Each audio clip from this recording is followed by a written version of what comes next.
ako Nasunog? Opo. Strategy na rin Opo, mismo, masyado mo siyang pinagkakatiwalaan din. Anong nagiging struggle mo so far? Yun nga po. Kasi po, last year po, parang huling trade ko po September. Tas 2025? Opo. After po nun, di na po ako Nasunog? Opo.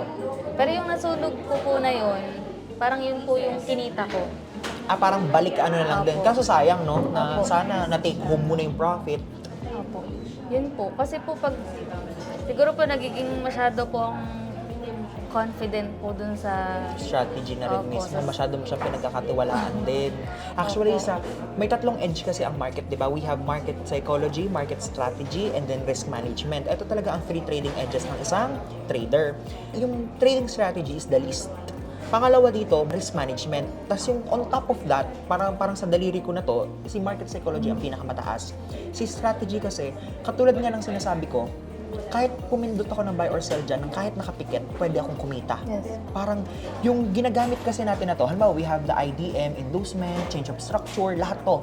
This just gives us the probability that kung ano yung bias natin, kasi 50-50 lang naman buy or sell, binibigay lang sa atin nito, sell ako dito eh. Mas binibigyan lang niya ng mas mataas na chance na, okay, pababa nga yung mangyayari. Yun lang yun. Pero yung risk management kasi,